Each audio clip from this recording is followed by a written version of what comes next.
We do not have a military today that can fight a large-scale ground war in Europe. Ladies and gentlemen, if we fight the Russians, we will lose. Joe Biden, you're writing checks the American body can't cash. Now, what is NATO? We call it a military alliance. Back in the 1970s, 1980s, it was truly an alliance of military powers. The military that the United States had deployed into Europe at that time, over 300,000 men and women, was the finest military the world's ever seen. A military capable of engaging in large-scale ground combat in Europe and winning. And I say that because I was one of them. And I'm telling you right now, if anybody thought they could beat us, they were wrong. Maybe. we never got tested, thankfully. But we were good because we trained, because we were organized, because we were prepared. But then something happened. The Cold War went away. And for the decade of the 90s, we were looking more at the peace dividend from the Cold War than we were at sustaining our military supremacy. Even though we talked a big game, and this is a very important thing, we talked a very big game. But we weren't the same. By 1998, we weren't the same military that existed in 1991. We were a far diminished military. We barely had enough resources in 2003 to take on a depleted Iraqi military. We almost ran out of logistics. A lot of people who study the invasion and occupation of Iraq will know that we had an operational pause before we moved on to Baghdad because we ran out of everything. And had the Iraqis been half as good as some people thought they were, we might not have won that war in the time frame that we thought. It was a very close run thing because we weren't that good anymore. And then another thing happened after 9/11. We started getting focused on low-intensity conflict. We're fighting wars in Afghanistan and Iraq, but not the kind of wars where you close with to destroy the enemy through firepower maneuver involving hundreds of thousands of troops, tens of thousands of tanks, thousands of aircraft. We're talking about small unit conflict where patrols are going out of platoon size, company size, maybe of a battalion-sized operation. We forgot how to fight big war. We didn't train for it. And I'm telling you right now, if you don't train for it, you can't do it. You can't do it. We do not have a military today that can fight a large-scale ground war in Europe. We do not have a military today that can fight a large-scale ground war in Europe. I'll say it one more time because this is important. We do not have a military today that can fight a large-scale ground war in Europe. And yet, what is the president positioning us to do? Fight a large-scale ground war in Europe. Ladies and gentlemen, if we fight the Russians, we will lose. We will lose hands down. It won't even be close. NATO doesn't exist anymore. Oh, it's there as an organization. When I was in, the British had the British Army on the Rhine. 80,000 guys, highly trained. Today they barely have 80,000 guys in their entire military. Ask the Brits to put together a brigade and send it out their island into Europe. They can't do it. They can't do it. Ask the French. They can't do it. Ask the Germans. They can't do it. No one can do it. This is why Joseph Borrell, who is the head of foreign policy for the European Union, is freaking out right now because he recognizes the trajectory that Europe's on, which implies the potential for combat with Russia. And he says Europe cannot beat Russia in a war. That's an absolute statement of fact.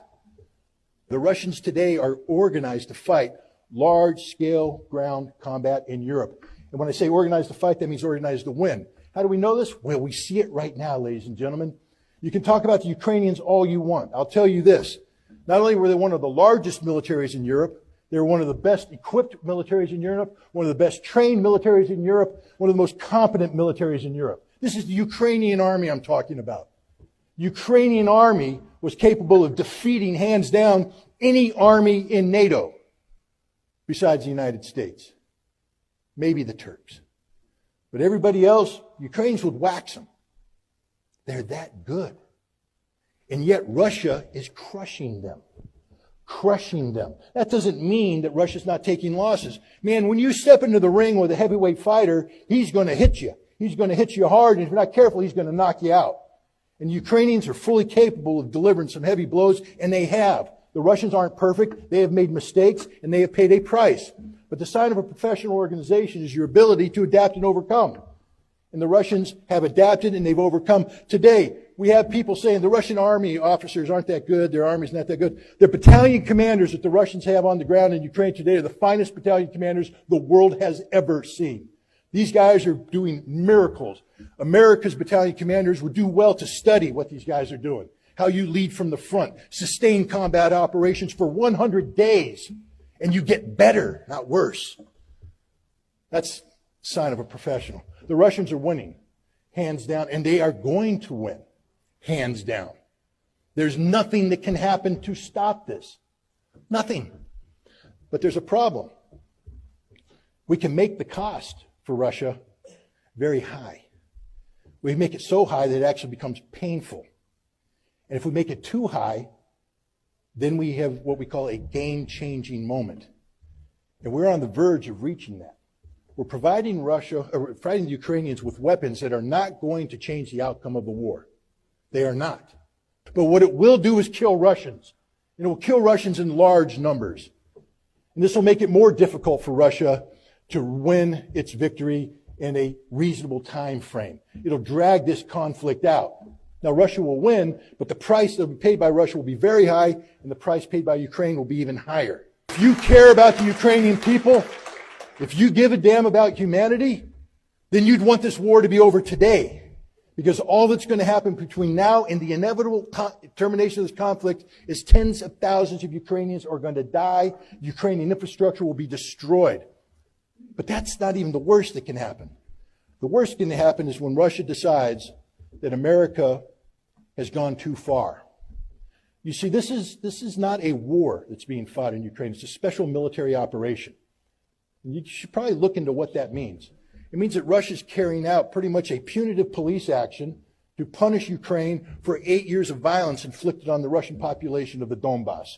This was not a war of conquest. This was not a war of domination. Yes, they did some things in Kiev to shape the battlefield, but the primary objective is to close with and destroy 60 to 100,000 Ukrainian troops that were threatening Donbass.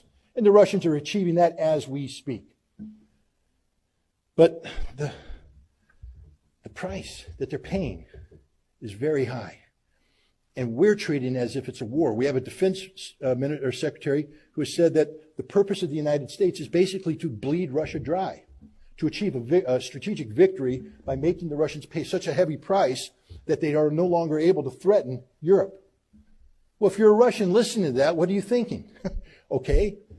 No, we are creating bitterness, anger, resentment in Russia.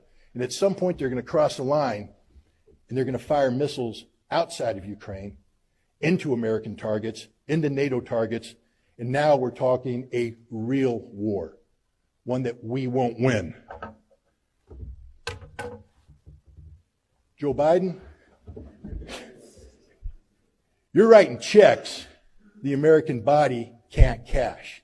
That's a statement of fact.